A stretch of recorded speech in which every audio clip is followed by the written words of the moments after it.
What's up, everyone? Welcome to the Early Wedge. My name is Sia Nejad. I'm joined by Jason Sobel and Mike McClure. Well, it's Early Wedge Ryder Cup edition. We've got a lot of fall shows coming up because anytime we've got a PGA tournament, we're going to have at least one show. We got a lot of shows this week. Jason, you're in New York. You're at the Ryder Cup. You're also near your in your childhood home, is my understanding. How you doing today? I'm doing great, guys. This has been a fun week already. I got here on Friday a little early.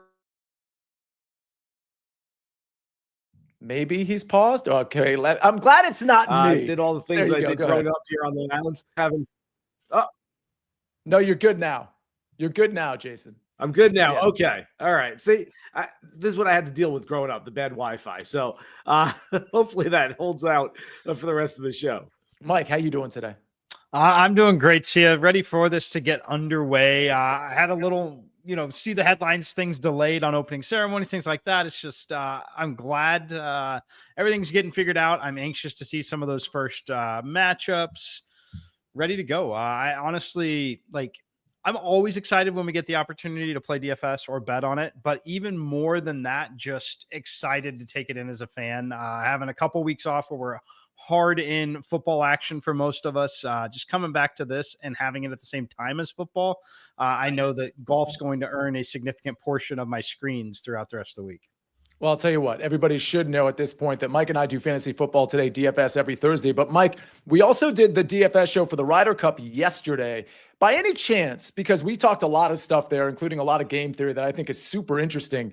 By any chance, did you get confirmation that they're going to push back lock for the showdown slate, if you will, for the Ryder Cup? So I will confirm if anything has changed here in a few seconds, but I admittedly have not looked at it because I personally wasn't too worried about it. I thought that they always would. Yeah. And it looks like they have. Friday, 6:10 a.m. That may be Central Time where I'm located, but yes, it has been pushed back to Friday. So all good. Jason, we want to get to storylines, but there are some questions in the chat already. Getting to and from Bethpage, any concern there? Because Joseph is saying appears to be situations with the shuttles and transportation and things of that nature. Yeah, that's why I don't take shuttle buses. I drive to the golf course. I get out of my car. I have someone pick me up in a golf cart. They drive me where I need to be. And that's how these things work. If you get on a shuttle bus, you're throwing yourself in the way of a little danger as far as getting to and from the golf course. Yeah, the media hotels at JFK. If you know you're New York, JFK and Bethpage State Park are not anywhere near each other. And so that is already a poor situation. And with all the traffic coming to and from the Ryder Cup, that's not going to be a fun one for a lot of the media folks. Yeah. So Joseph, all you have to do is find a friend to pick you up in a golf cart after you drive to the course. All right. Well, let's talk some storylines, Jason. Talk to me. Listen, the thing about the Ryder Cup that I think is so enthralling to golf and non-golf fans is just the team aspect of it. And, whether you're on our soil or European soil, just the fervor that's created in an atmosphere that doesn't usually have that type of fandom, again, with golf in general. So talk to me about that sort of flavor going into this week. Yeah, so look, this is going to be like a Yankees playoff game, a Knicks playoff game, a Rangers playoff game, and a Jets, just a Jets game. I don't know if we know what a Jets playoff game looks like, but all rolled into one. This is not a quiet fan base here on Long Island. We got a lot of loud people out here. It's going to be very loud out there on the golf course.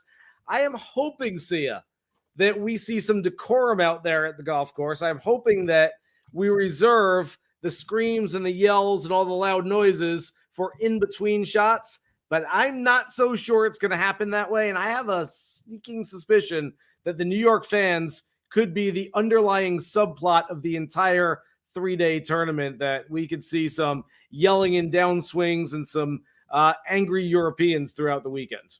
That wouldn't surprise me at all, unfortunately. Mike, going into the Ryder Cup, any storylines that come to mind for you? Yeah, I mean, obviously Bryson DeChambeau, I think it's just kind of always a storyline, whether it be from the ball that he wants to play with. There's just all sorts of storylines for me always surrounding Bryson. He's the guy I'll be most interested to see, how he performs in the spot. But really, Jason kind of mentioned it. It's definitely almost always going to be the talk of the home environment. I think that's magnified here in this particular situation. That's really kind of it on the storylines for me. I mean, you got the best golfers in the world. It's an event that money doesn't matter. Why we like it so much. I point to why everyone goes crazy for the Olympics. Like, it's just pure competition. And that's what I think a lot of us live for here. So I'm very excited for it. And I love the fact that money is irrelevant at this event. I will add one more part to this storyline. It's that I've seen the evolution of this. I started covering the Ryder Cup. My first one was in 2004 when Hal Sutton put Tiger and Phil together in the first two matches for some unknown reason, and they got walloped by Bernhard Langer's Europe squad, which went on a charm offensive, not unlike Europe is trying to do this week at Bethpage, trying to sign every autograph and take every photo with the fans out here. That said, the preparation for the Ryder Cup by both captains, the assistants, has changed so much in the last 20 years. I mean, it used to be literally Hal Sutton telling two players that didn't want to play together, you know what, go do it, see you later. And that was it. And there was no discussion. There was no talk. It was just the captain felt like doing something, he'd go do it. At this point, these teams know exactly who might play with whom. The assistant captains are breaking down analytics. They're looking at stats. They're watching their games right now. Heck, the European team had VR headsets with the sounds of New York fans yelling in their ears so they could get used to what they might hear on the golf course at Bethpage. There's so much preparation that goes into this now that I'm not sure you can necessarily screw it up. One more. I heard this today. I was on the radio with Carl Paulson. He mentioned how the last time a player couldn't compete in the Ryder Cup who was on the team coming into the week was Steve Pate. I think it was 91. He got into a car accident that week. And I said, whoa, wait a second. Who's driving a car on one of these teams during Ryder Cup week? They used to drive cars to the golf course. I mean, we have buses now. We have limos. We have police escorts. We're not doing any driving of our own cars. So it has changed just so much in the past generation. Before we get to our best bets, top U.S. point score, we're going to top European point score. We got a lot of props to talk about. We're going to go through a lot. And again, you don't have to take all of our bets. Take the ones that you like here. But Josh, would you mind popping on with one more storyline? Because one thing that I just think is so unique about this event is that we don't know the pairings. We don't know who's going out Friday in general, but certainly not Friday morning. Josh, talk to me about another storyline here. The European team has 1 point in Friday morning foursomes in the last 9 calendar years on US soil. It was 4-0 at Hazeltine in 2016. It was 3-1 at Whistling Straits, and it's been this way on both sides of the pond for the most part. Is that the first session sets the tone. Apart from 2018 at Le Golf National, where the U.S. actually won that opening session 3-1, and then it was kind of all Europe from there. But Europe is, apart from 2012, struggled on U.S. soil just as much as the Americans have struggled on European soil, especially in this opening session. It's 7-1 the last 2 opening sessions in the United States, and if you let this crowd get rolling and you're down 3, maybe even 4 points, then it could be another year where it feels like this thing is over before noon on Friday. And we'll just have to see what happens this time around. Josh, you make a great point. I'll add on to that. In 2018 in Paris, yes, the Americans got out to a lead, but that was the one time in the last 4 editions of the Ryder Cup where we started with 4 balls and not foursomes. So what we've seen over the last 4 editions is that, yes, the home team has won every single time. And yes, the home team has won foursomes going away by a score of 24.5 to 7.5 in that time. So you want to connect some very easy dots here. You could say, okay, the home team always wins. Home team always plays really well in foursomes. Foursome starts things off, and that leads to Josh's storyline, which is you need to get off to a hot start, whether it's the U.S. or the Europeans trying to kind of win that back. Well, I'll tell you what, we're going to talk about at the end of the show who we like, Team USA or Team Europe to win the Ryder Cup. But before that, we got a lot of props to get to. And Josh, if you don't mind, before we get there, how about you take us to a break? When you need your sports news all the time, we've got breaking news to bring to you. CBS Sports HQ gives you a snapshot of all the sports that matter to you. When you need your sports in a snap, find it on CBS Sports HQ, streaming free anywhere you are. We're back on the early wedge, brought to you by BetMGM, the sportsbook born in Vegas. And a reminder that we've got golf next week. Correct me if I'm wrong, everybody. We got the Sanderson next week. We've got the Bay Current the week after that. So we're going to be doing our usual Tuesday best bets show with some live Q&A. So make sure you tune in Tuesdays at 7 o'clock over the next two Tuesdays, because a lot of golf content coming your way. All right, let's go to some props. And we're going to start with top U.S. point scorer, Mike McClure. I'm going to start with you. It looks like we have some agreement on this one. Yeah. Scotty Scheffler. Can we talk about Scotty Scheffler here? Look, he's good. 3-1. He's pretty good at golf. The price point on it is the price point you're typically playing for Scotty to go win an event with anywhere from 70 to 150 golfers in the field. He's going to get run out there 5 times. Like he should, right? Like if not, it's like we get a report that Scotty Scheffler is sick this morning, or like something unusual, in my opinion, would have to happen for Scotty to not get rolled out there. 3-1, classic case of pay to find out here. It's the best player in the world. He cares about the event. He's going to get ran out there. I like Scotty in this particular spot. Again, they're longer here than they are to essentially win an event, which I get is very different. It's not, I don't want to compare the two. I just want to compare the price point of the two. Scotty Scheffler, pay to find out, 3-1. Like Jason, Mike, I don't know if you thought about it before the week started, but if you had thought about it, or if you kind of made your own odds, where would you have had Scotty to be the top U.S. point scorer? What number? Honestly, probably like plus 175. Kind of similar to another bet that we'll probably talk about later. And like, as a captain pick for John Rahm, like I think John Rahm, not to give away that market, but like, yeah, I think that certainly like plus 200 or lower would be where I would have Scotty here. Yeah, I completely agree. Look, he was plus 225, maybe even plus 200 in some markets to win the Procore Championship against 143 other players just 2 weeks ago. Now, he only has to beat the 11 other players on his team. And like Mike said, the huge advantage here, and what we've seen year after year, is the more matches you play, the more points you can get. And so Scotty Scheffler, I think, is the only player on the team guaranteed to play all 5 matches. And yes, if he's 0-3, maybe Saturday afternoon, Keegan Bradley says, okay, we got to go to plan F, and we got to sit Scotty Scheffler and get some other guys in there. But I don't foresee that happening. I think Scotty plays all 5. I think this team goes as Scotty Scheffler goes. If he goes 0-2-2, as he did 2 years ago, they have no chance. If he goes 5-0, which I think is very possible, he's got a great chance, and the U.S. goes out and wins this golf tournament. I'll get more into that as we talk about the U.S. Team's chances. But yeah, I think this is a great number on Scotty Scheffler. In fact, it's my favorite number in any market this week.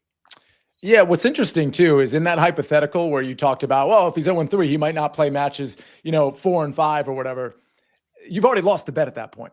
You know what I mean? Like, it's just one of those things where the expectation is that he's going to play 5 sessions and then he's going to do really well across those 5 sessions as well, right? I mean, isn't that ultimately what we're talking about here? But let me ask you this question, Jason. I'm going to kick it back to you.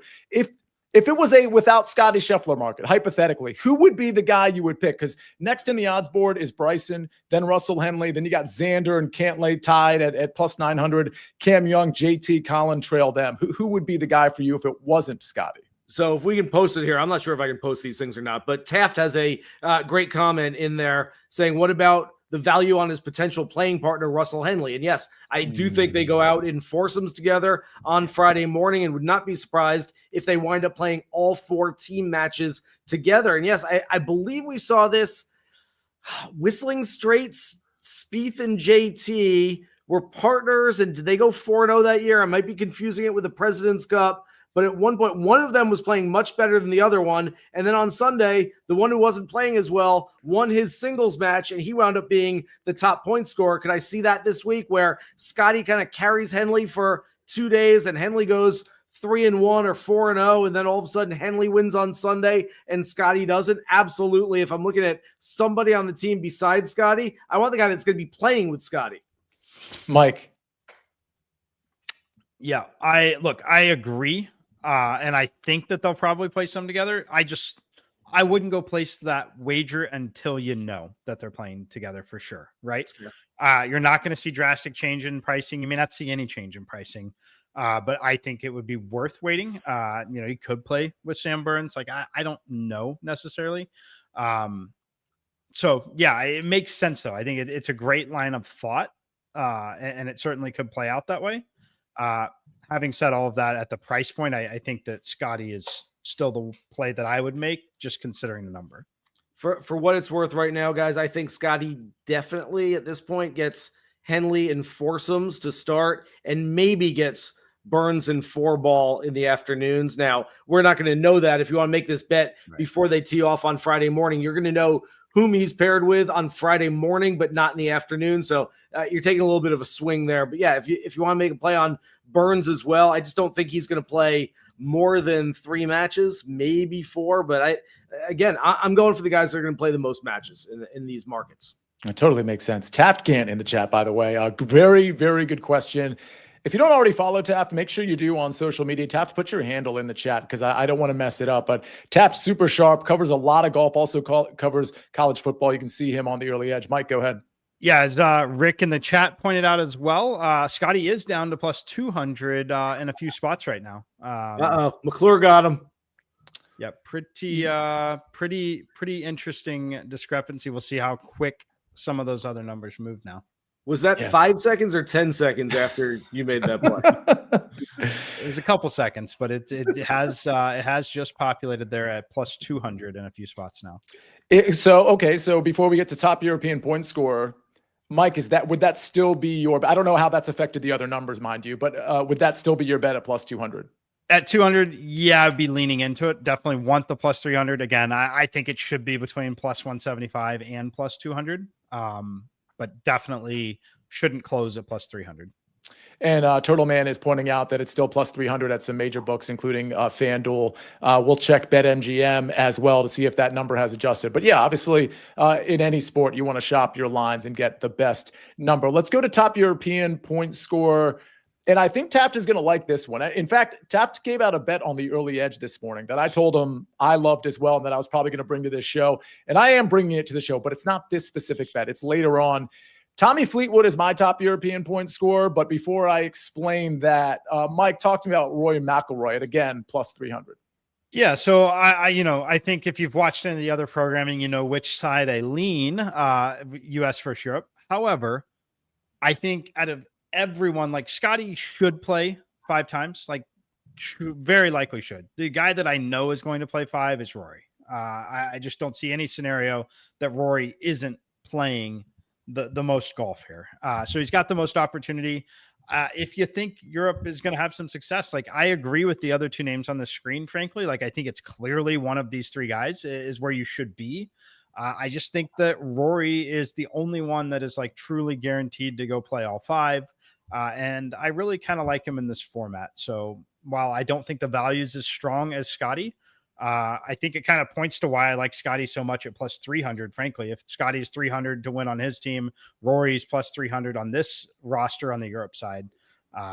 Yeah, give me Rory here. Just playing the chalk on the guys that I think are going to be out there 5 times for sure. Yeah, Mutanda is saying Rory will absolutely be out there 5 times. Very true. Jason Sobel, talk to me about Viktor Hovland and what's your take on how much we're going to see him, and if you want to, speculate on Tommy Fleetwood as well. So same theory that Mike has, just different player. I'm taking the bigger number here. Only one player on the European team has played all 10 sessions over the last 2 Ryder Cups, and that is Viktor Hovland. I think he's got Ludwig Åberg as a partner, at least for part of the way this week. And that should be a very good partnership. Those guys, both really good long iron players. I think this course is going to force you to hit a lot of 5 and 6 and 7 irons into the greens. And those guys are very, very good with those clubs. And then it's just the number for me. Do I dislike Rory McIlroy? Of course not. I do think he's going to play 5 matches. I do think he's going to be a force for the European team. Tommy, I think, needs a partner. I'm not sure. He had some Rory they went 2-0 with in the foursomes 2 years ago. He's had some Højgaard with him. I just don't know who Tommy gets, and so that kind of throws me off a little bit that we don't have that Francesco Molinari, no doubt about it, that he goes the whole way with. And so I'm going to take Hovland at 3 times the price of Rory and 1.5 times the price of Fleetwood and Rahm, and hope that I catch him on a good number. Yeah, and I'll admit and concede, all of us need to, at least with some of these players, maybe not the Rorys of the world, maybe not even Victor Hovland, but I don't exactly know who Tommy Fleetwood's going to be paired up with and how many sessions he's going to play in. But I think it's going to be, it's going to be 4 or 5 in my opinion. And we've got a guy that's playing better than almost anybody on the PGA Tour. And I love the idea of Tommy Fleetwood being so consistent, basically being a course fit anywhere, and then actually closing at the Tour Championship. I just think this guy is so incredibly consistent. I think that's tremendous value to this European team. So I'll take the plus 600 on Tommy Fleetwood. All right, we got to get to top captain's pick. We got to get to of Europe and USA. We got some favorite props where we've got a lot that we're just peppering across the board. And then, of course, we got to decide who's going to win, Team USA or Team Europe. We're going to cover all of that right after this quick message from our partners. Get ready. Wait a second. I thought we were going tubing. All 3 Sonic the Hedgehog movies and Knuckles are now streaming on Paramount Plus. And everyone loves it. Every adventure. Just try to keep up. Every face-off. This ends now. And every moment that will have you saying, Where have you been? My entire life! It's showtime! all 3 Sonic the Hedgehog movies and the entire Sonic universe are now streaming on Paramount Plus. We're back on the early wedge, and we move to top captain's pick on the United States side. Jason, you and I are aligned. I had a different number than you, so maybe I just have the worst of it. But either way, we're looking for the best number, and you're looking right at Cameron Young. Yeah, that's from BetMGM, the last I saw, and maybe that's changed over the last 12 hours or so, but Cam Young at plus 550. I think this is going to be a big week for him. Remember, he won the 2017 New York State Open when he was still an amateur here at Bethpage Black. He has experience on this golf course. He likes this golf course.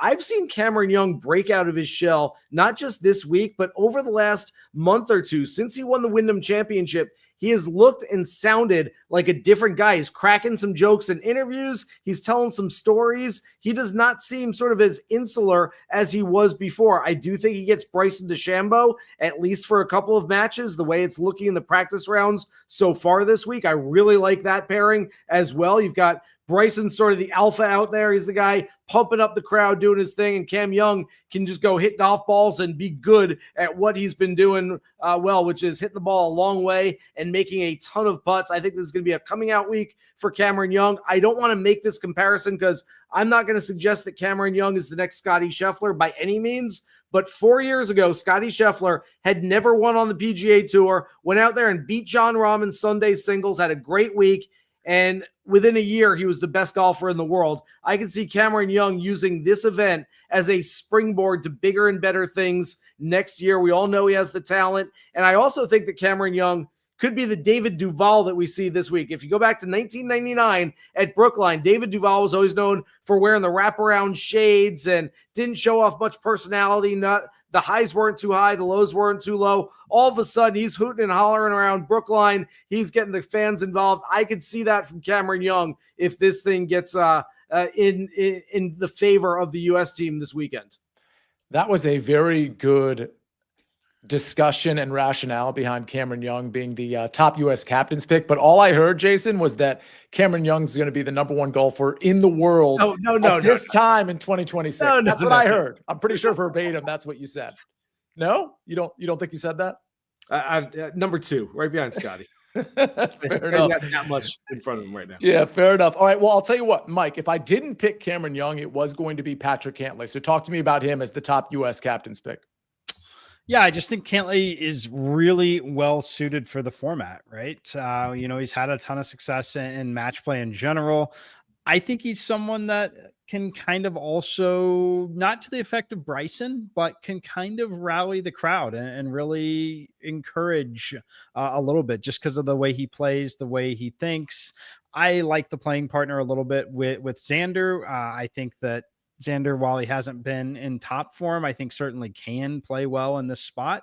I just think Patrick Cantlay is built for this format, and I think he's ultimately going to be trotted out there a lot. I think that the scenario that it's not there. Like it would have to be something where it just was a complete disaster in the first, very, very early.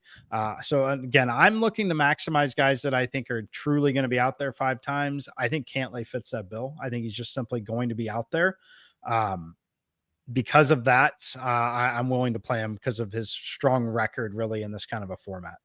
Jason, would Patrick Cantlay have been second place for you in this market? Yes. Yeah, he makes the most sense. I mean, look, that's the most logistical play. And if I was just saying, if there were no odds, I might have gotten Patrick Cantlay. If I get Cameron Young at close to double the odds, I'm going to take the chance there. But I'm here too. And look, I don't find myself defending Patrick Cantlay that often, but if we could put up the quote here or the comment here from either Al or AL about Cantlay only showing up to get paid. And I know there's a big controversy this week. The U.S. players are getting more of a stipend this week, $200,000, which is nothing. All 6 that were interviewed so far said they would give that to charity. Look, we're giving 18-year-old quarterbacks millions of dollars now. If these guys get an extra $200,000, it's just not a big deal where all this money is coming from. It's a Tuesday story when we have nothing else to write about in 3 more days till we actually start playing golf. But I will throw in the fact that, first of all, if you watch Cantlay, even at the President's Cup last year,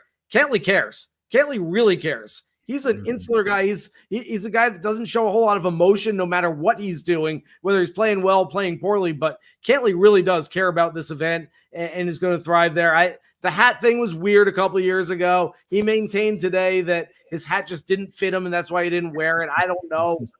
I'm not sure about that. All of that said, there's a lot of Patrick Cantlay hate out there. He played really well this year. Other than the major championships, I know he didn't win, but the performance-wise, strokes gained, all the analytics across the board, really good for Patrick Cantlay, and I would not be surprised to see him have a very good week this week. Well, and he also might be in peak Patrick Cantlay, like vintage peak Patrick Cantlay form, because the Tour Championship, I mean, he was sitting there in second place for the last couple of rounds there, wasn't he? I mean, I know I had him in my DFS lineups and he was making me a ton of money. So I think we're finally seeing those strokes gain metrics actually bear themselves out with top finishes. So I think he's coming in with great form. Love both of these plays. I guess technically you could bet both and win some money as long as one of those two win. Let's go to top captain's pick for the European team. Mike, you and I are aligned this time. And again, it appears that I've showed off the worst numbers. So talk to me about Jon Rahm at plus 175. Yeah, just this one's, again, skill set and going to be out there, right? So like I really, Jon Rahm, by all accounts, kind of had, a disappointing major season and has had since going to the other tour. But I still believe he's one of the best golfers in the world. And I really like this setup for him. And you talk about someone who cares about it. I really believe Jon Rahm cares about this a lot. You talked about Patrick Cantlay really caring. I personally believe he just really, really cares about it a lot. And again, there's kind of this movement to where you talk about people not wanting to play the chalk in certain situations. This chalk here isn't the same chalk as betting someone at 5-1 to win an entire golf tournament, right? They're very different things. So for me, I lean into the chalk a little more in these kind of markets where they're just limited field and betting on that individual skill set. So don't be afraid of these numbers when we're betting golf, right? These are numbers that you're not typically used to seeing other than like Scotty Scheffler. I think it's difficult when you're used to betting outrights and top 10s and top 5s week in, week out. Like this is a number you see for a top 5 or a top 10 for a lot of players, but this is not the equivalent of betting a top 5 or a top 10 market in terms of how difficult it is to cash this ticket. So me personally, when we get to this kind of situation, I lean in to the chalk and the top tier a little bit more than you would think. Captain's picks are sometimes called wild card picks. And speaking of wild cards, Patrick McDonald has joined us. Patrick, you look very tan and suave as usual. How you doing, buddy? I'm doing well. Just got off the 4-hour shuttle ride from Bethpage Black to this abandoned racetrack that I'm staying at right off of JFK, but I'm doing great. I'm getting a little bit loopy, a little bit crazy. We'll get there by Thursday, and then God knows what's going to happen come Friday and golf actually starting. Well, I know you had a chance to talk with Jason and meet up with Jason earlier. I didn't ask him for any inside info. Any inside info you can give us? Anything you've seen? Like in general today. Let's see. I was standing behind Victor for a little bit. I think this will tie in nicely with Jason's bet upcoming at the range. Two different ends, polar opposite ends. Bryson on one end, Victor on the other. Both just grinding per usual. I'd be more concerned if they weren't grinding. And Victor turns to Dodo Molinari, the European Tour stat guru, and pretty much says, I don't know if it's good. And he's like working on a position with his swing, but he's like, but it might be good enough. And so I thought I just like laughed out loud and walked away. But yeah, greens are firm. Balls are bouncing pretty high, I would say. That's probably going to change with the rain coming on Thursday, unfortunately. But it's been good. A lot of people out here to watch 24 golfers. Patrick, I don't know how long you can stay, but do you have any players you're dialed in on, any bets you've made or that you think you're going to make? I love this Rahm pick. I totally agree with Mike where these President's Cups, these Ryder Cups, I'm like, I'm going to get cute. I'm going to get creative. I'm going to find a nice big number down the board. And then it's like, all right, if this team is going to play well, guess who has to play well? Someone like Jon Rahm. And you're getting him in a market like this against only 5 other guys. I think it's a no-brainer for the Euro side here. All right. Listen in and comment on whatever you hear, Patrick. And if you have any bets to throw out, let us know. We want to go to Victor Hovland, though, Jason. We got a couple of votes for Jon Rahm. Your vote is for Victor Hovland at plus 375 as the top European captain's pick. Yeah, look, you guys might have convinced me on Jon Rahm, and certainly I was thinking about him anyway, but I told you about Victor Hovland earlier for top European overall player, overall points getter, and so I just kind of, as I was going through the picks, okay, well, if I have him as the top points getter for the team, I should probably have him as the top points getter for the 6 captains picks, but I wonder if there's a little, sort of hedging there. I go, all right, I'm going to take him at the 9-1 for the top point score, but I might go Jon Rahm at plus 175 for the top captain's pick and just hope to hit one of those. I don't know if that's necessarily the way I would want to play it, but I am sticking with Hovland here. I do think that Hovland's going to have a nice week. I think he plays a lot, as I mentioned, all the same things I mentioned a few minutes ago. I think he has Ludwig as a partner at least for a few matches, and I think it's a really good course for a guy that plays those long and mid irons really well. All right. Anybody else, Patrick, in this European captain's picks, otherwise known, again, there was a question about captain's pick versus wild card, same thing. Anybody else you'd consider in this market, Patrick? I'm trying to think on the fly. So we got Højgaard. He's just not going to get the run. I don't personally trust Lowry, although I could see that being a 4-ball partner with Rory potentially. It felt like 4-ball practice today. Who else do we have here? Straka. Justin Rose, Sepp Straka, Matt Fitzpatrick. I think Rose qualified on his own, did he not? Oh, my bad. No. Yes, he did. Shane Lowry. Højgaard qualified. So Lowry, Hovland, Rahm, Ludwig, that's what it was. Matt Fitzpatrick, Sepp Straka. Okay. I think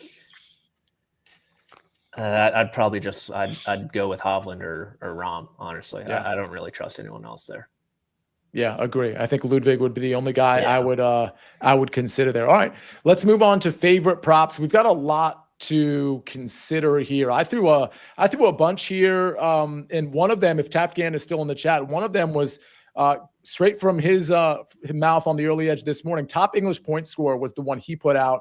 Tommy Fleetwood at plus 135. Now that market, gosh, I'm trying to think. It was Justin Rose. Hatton and Fitzpatrick. Yeah, exactly. Hatton and Fitzpatrick. Hatton was the one I was most afraid of in that market. But Tommy Fleetwood at plus 135. I like that one. Top USA debutante, Cameron Young. We've already sung his praises at plus 220. And then some outfits offer this top three USA point scorer. I've got Bryson at plus 125 and Patrick Cantlay, who we talked about, at plus 230. Jason, what do you got?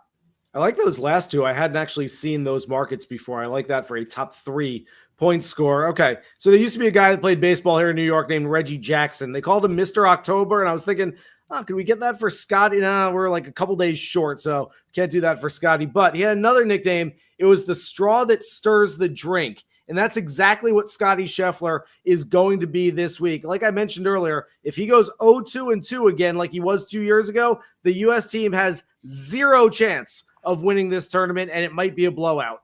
If he can go 5-0, though, and I know that's an uphill climb, I know that's asking a lot, Dustin Johnson did it 4 years ago. And I think we'd all agree that Scotty Scheffler is a little bit better than Dustin Johnson was even just 4 years ago at Whistling Straits. I think there's a scenario, there's a path where Scotty Scheffler plays the way Scotty Scheffler has been playing for much of this year and just goes out there and trounces everybody in his wake. And so I like looking at Scotty for a 5-0 record at 16-1. I mean, we're not getting that kind of number on Scotty Scheffler when he's 8 back going into the weekend of a full field PGA Tour event. So getting Scotty at anything at 16-1 feels like good value. And then Rory's gone out in the first match in 3 of the last 4 Sunday singles sessions. He did not 2 years ago. He went out 4th, but remember, Europe had a big lead. A lot of times we don't look at correlative wagering in golf because it doesn't really make sense.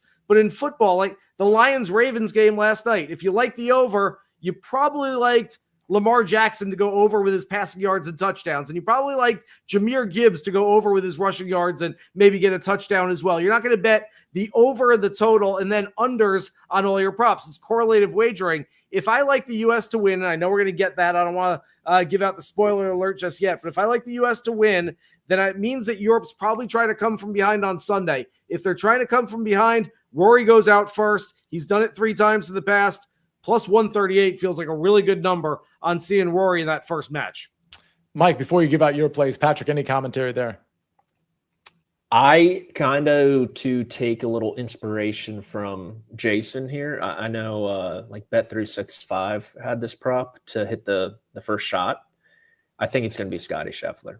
I think Keegan Bradley is going to put that foursome group of Scheffler and Henley out first. You got to put your better iron player off the tee on number 1, in my opinion. Have them tee off those odd holes because you get some really high leverage shots early in the round with approach shots into 2, 3, and 4, and late with 16, 17, and 18 as well, potentially. And so I know everyone's like, oh, Bryson, he's going to drive the green.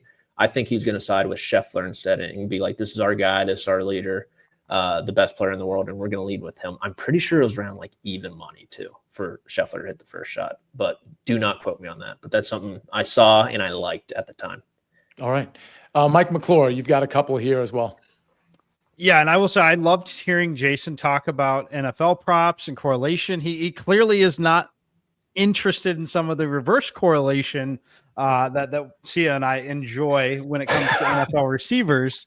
However, it makes sense. There's no case to be made for negative correlation in golf. How about USA to lead after day 1 at even money? This is one that I like. I like USA, the team overall. I think Scotty's going to play well. I think they're going to play well in foursomes early. And we've seen, essentially home team have a little bit of success in that format early. So I like this number, USA to lead after day 1. And then for JJ Spawn, I want to find ways to back JJ Spawn. This one seemed like the most appropriate to me. I hate that I have to fade Russ Henley with Patrick McDonald on the screen, but it's 4 golfers. He's the longest odds at plus 370. He's a guy that while he doesn't carry the name value, it's relatively recent success. He's been one of the best players in the world this season. He's not going to be out there all that much, but if he is out there and has some success when he is, I think that you could do worse than taking the longest odds here in this particular market with a guy that's really, truly earned his way into this position this season. So, Patrick, I do want to ask you about this market because obviously I have top USA debutant Cameron Young. Henley is even money. He's plus 100. We see JJ Spawn here at plus 370, and Ben Griffin is a bit longer than JJ Spawn here. Would you have your money if you had to pick one of those 4? Would it be on your guy Russell Henley at even money, or would you take the greater odds with Spawn or Griffin or Cam Young? I like Spawn too, honestly. I think he could get some run with Scheffler as well, potentially. I would not be surprised if that happens. And I mean, this guy is playing unbelievable golf right now, probably on par with what Russell Henley's doing. I imagine the run's going to be pretty similar too, and you're getting the much better price. So it makes all the sense in the world to me. Cameron Young is like the interesting one to me. I don't know how he's going to be deployed exactly, right, but yeah, I like Spawn here. My pick here, obviously, is Cam Young. Jason, weigh in. You're the only one that hasn't weighed in on this market yet. I'm going Cam Young once again. I'm going top wild card, and if I had to pick top debutant, Cam Young. It might only be 3 matches, though, but I'm not sure. Other than Henley, I'm not sure who else is playing more in that group. So I will take Cam Young and just hope that he goes 2-0-1, maybe 3-0. And like I said, I do think he gets Bryson in 4 balls. I could be wrong about that. It's only Tuesday. We're trying to take a lot of hints from what they've done in a very small sample size so far. All right. Let's switch gears then to our official pick on who's going to win the Ryder Cup, who's going to lift the trophy. I mean, however you want to put it. Patrick, I'm going to start with you. Do we get a USA win, outright win, and a lifting of the trophy? Yeah, I got USA 15-13.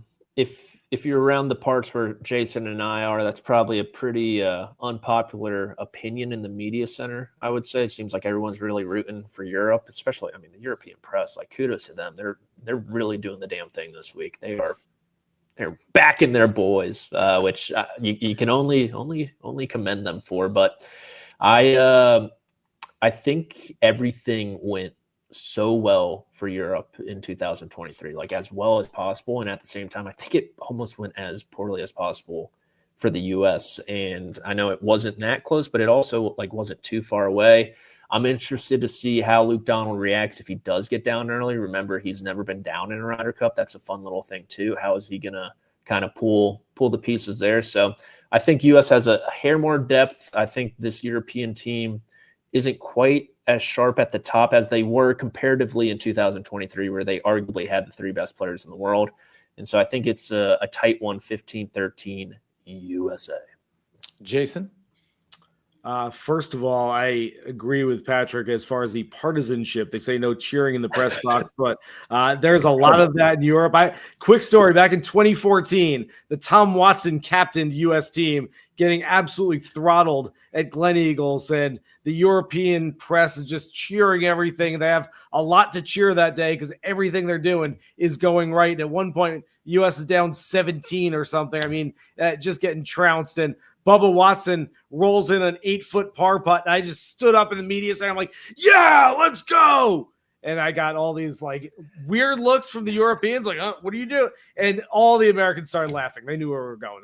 I guess they didn't get the sarcasm over there. All of that said, I am going with the U.S. here. Are we on to the picks? I got the story time, and I don't even know where I'm going. But yes, I'm going with the U.S. this week. Like Patrick, 15-13, 15.5, 12.5, somewhere right in there. Look, there's a trend at this golf tournament that the home team wins a whole lot of the times. It's 12 of the last 14 that they have held serve. The only ones that the home team hasn't won, 2004, when Hal Sutton made a mockery of being the captain and tried to force Tiger and Phil together. And then 2014 at Medina, when things it just went haywire on Sunday. The U.S. was leading 10-4 at one point, 10-6 going into Sunday, and just the course wasn't set up the right way by Davis Love's team, and Europe just went out there and played better on Sunday. That said, the home team holds serve in this thing. I'm going to stick with them. All of that said,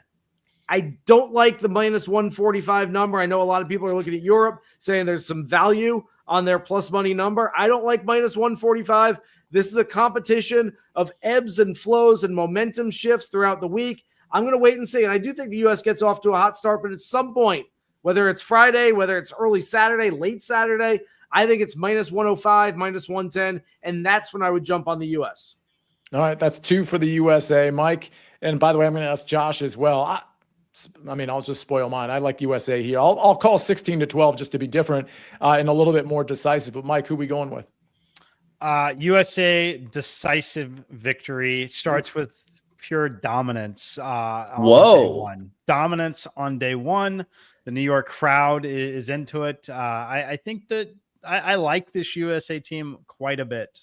I like Patrick Cantlay. I like Bryson. I obviously like Scotty.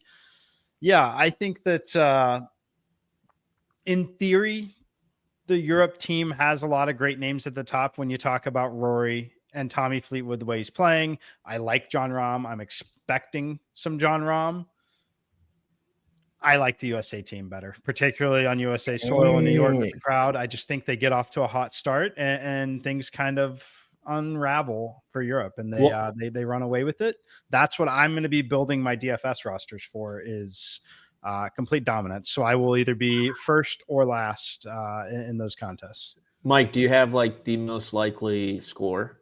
Do you run those at all or no? I haven't. Okay. No, I'm just mostly positioning myself for a dominant victory rather than something, competitive and in the middle. I will say I'm glad as a company man, we're not the one with the TV coverage on this one, because the ratings may not be great. I'm projecting a massive decisive victory. Put it all out on the table, young man. Playing this in the European team for 4 days. Damn, Mike. All right. I'll tell you what. I wonder if there's a contrarian play here. Josh, do you mind coming on and Josh, pick her up, please? I mean, you're going to feel very alone here, I think, if you're talking Team Europe. But I mean, there is the argument that there's value on the European side. First of all, I can't wait. I can't believe that Mike just basically said that Sunday Night Football won't come fast enough by the time we get to Sunday. I'd love to be contrarian, but everybody who asks me, I just offer up the address of Bethpage Black, and that it's in Farmingdale, New York, and that's what matters in this event for the last 15 years.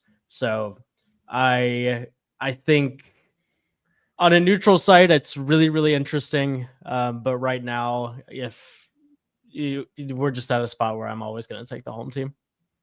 Can we go around the horn here? There was a question that I thought was interesting from Al, and it was something to the effect of, who are the weakest links on both sides? And I do feel like when you're doing the analysis on which of these teams is going to win, I do feel like there's a lot more. And granted, there's only so many on each side here, but I think out of the 12 on Europe, I think there's like 3 or 4 where you could really make an argument. Like, I really have no idea what to expect from these guys. I think their form isn't very good, and I'm of course looking at the bottom of the board. I don't think I see that on the USA side. Am I overstating it, you think? And Jason, I'll start with you. I mean, again, looking at the bottom of the European board, I think there's a lot of questions there.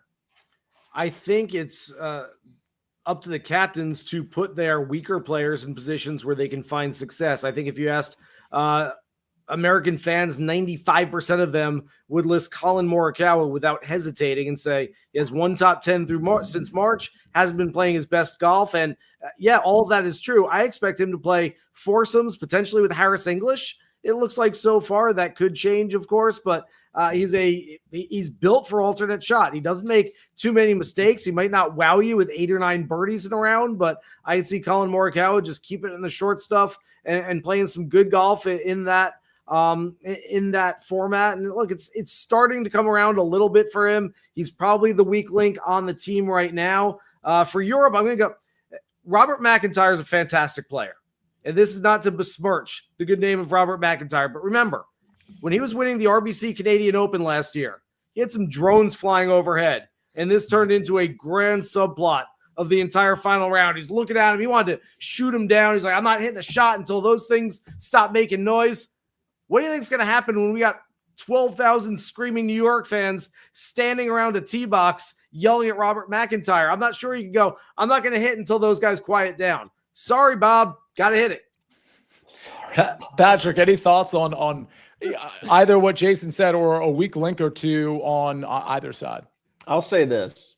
They only play 8 the first 2 days, right? So there is a chance to hide them, whether that's just putting them out once. And typically, if U.S. is kind of in earshot come Sunday singles, they pull away, which I think goes with Mike's point of the depth and from 1 to 12 of this U.S. team. I do like too, even though, there's some unknown with them never playing a Ryder Cup with Henley, Spahn, Griffin, and Young.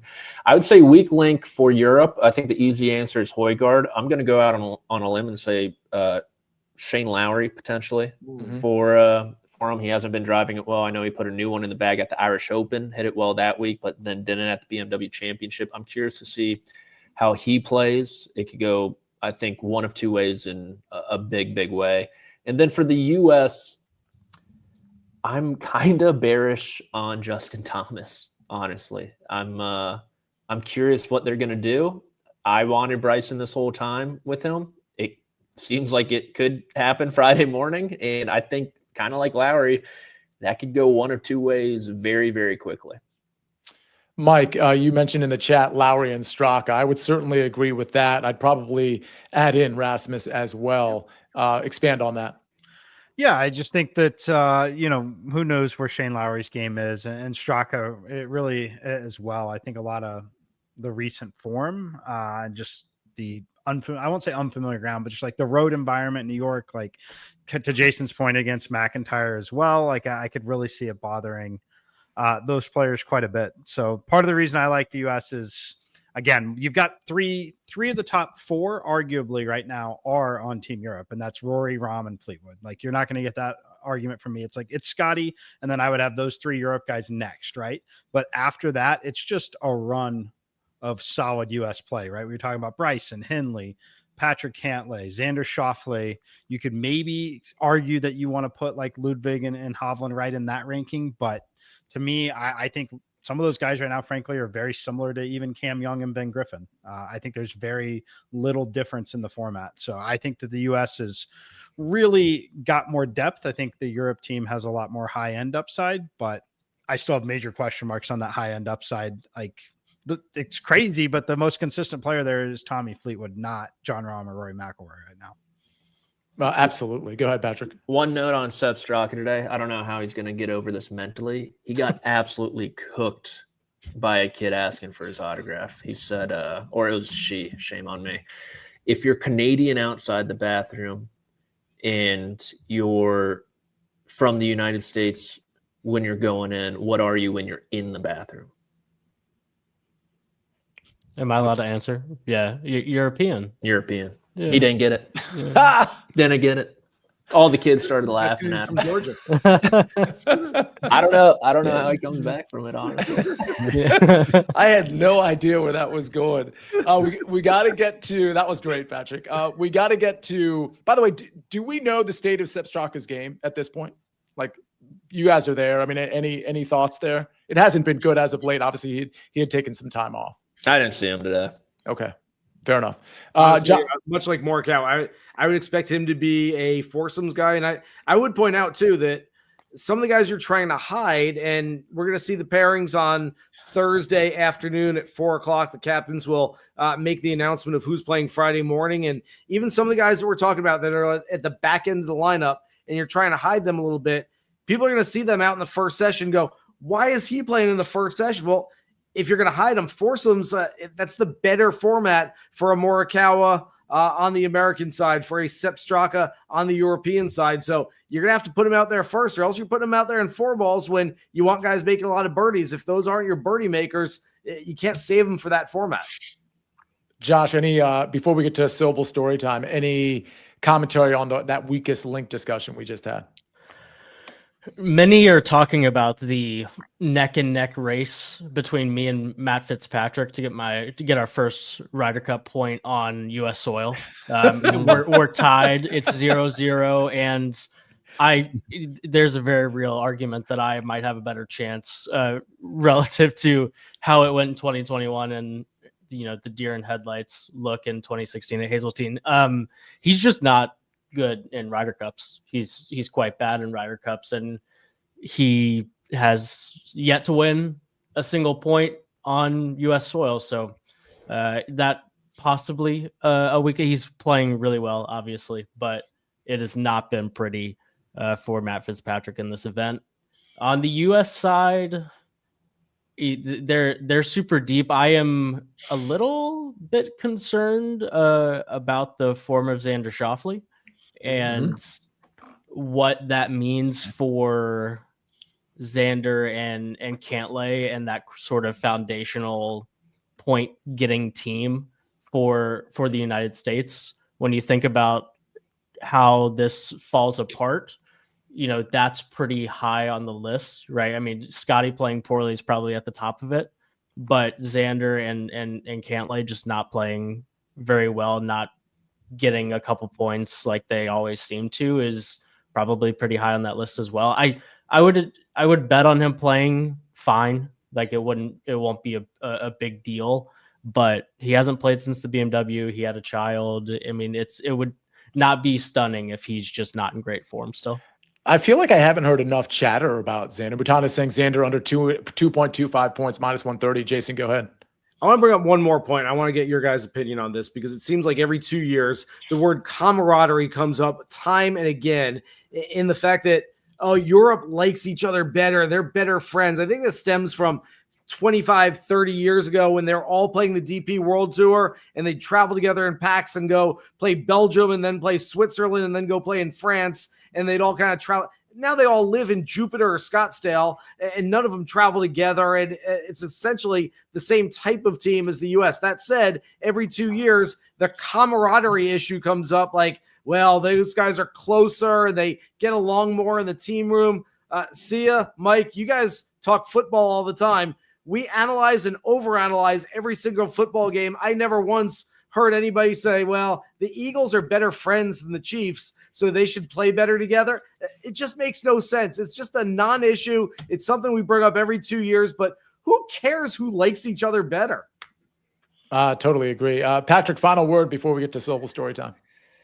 I think there's something to the team aspect, but I'm a little bit of a romantic at heart. I know you, but here's the thing, just from a baseline level, like foundationally, they're both going to have camaraderie, especially at the Ryder Cup, right? I mean, is there going to, like, even if they weren't like best buds, like, doesn't that just get sort of created and like as you start playing? Right. I mean, these guys know each other. They're not going to like not have that some sort of even false bond right when the tournament starts or right when they're getting to Bethpage. I'll say this.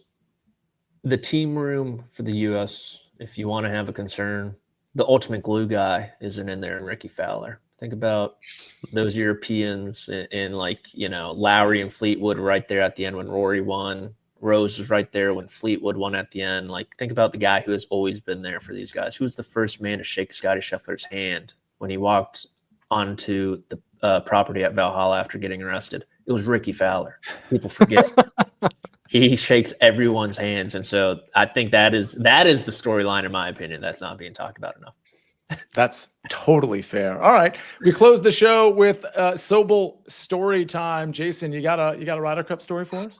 I probably have a million of them, and they're all spinning around in my head. I don't know if I have a great one.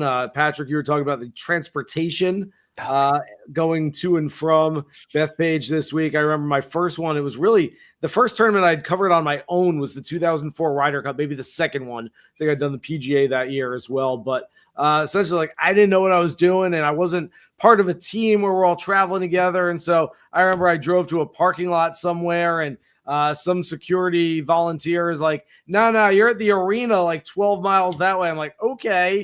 And driving over there and then coming in on a bus with a lot of people drinking a lot of beer and not having any laptops with them. I'm like, I don't think these guys are covering the tournament. So it's got a little bit better since then. But, man, I'm trying to think of, one of the strangest times I've ever had at a Ryder Cup was, and you guys all remember it, after the 2014 Ryder Cup, where Tom Watson essentially blamed his players for not playing better, and the players basically blamed Tom Watson for not being a better captain, and that was the impetus for the worst named formation, organization, committee, whatever you want to call it. They called it a task force, which was something we all made fun of at the time, but really it was the U.S. players taking ownership instead of Ted Bishop and executives of the PGA of America saying, we're going to appoint this guy captain and he's going to tell you what to do and you guys go out there and play. They have owned this tournament a little bit more themselves, and now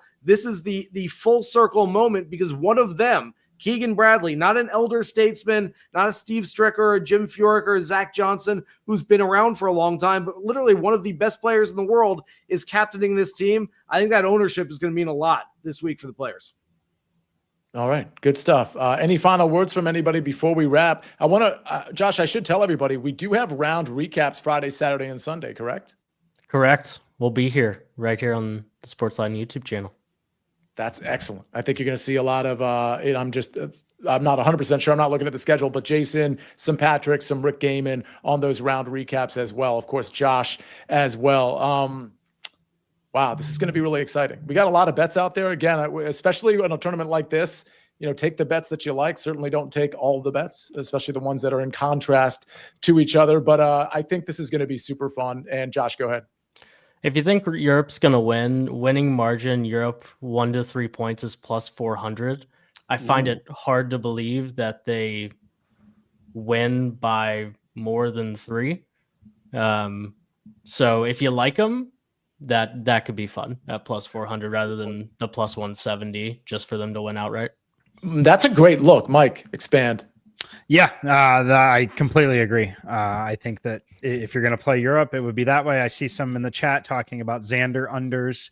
My point to that would be I'm on the American side, not going to go bet against Xander necessarily at this point. But if Xander goes over the 2.25 points, I don't see the United States losing with Xander going over individually. If Xander's playing well, it's an uphill battle. So, just kind of when you look at those individual player stuff, really think about how you see the match going. All right. Overall. Good advice. We'll see you next time for the round recaps, everybody, which will be starting this Friday. And we'll see you next Tuesday night at 7:00 for the Sanderson Farms, like just a normal fall swing event. Let's go, Sanderson Sia. Farms. I actually can't wait. Sia. I need the regular tournament stuff, so I'm very excited about that. That's Tuesday night. That's going to be the Best Bets show, but it's also going to have a Q&A, so make sure you come with your questions. Patrick, thank you. Mike, Jason, Josh, thank you. Really good stuff. Thanks, everybody, for being in the chat, hitting the like button, and participating in this chat. We'll see you next time on the Early Wedge.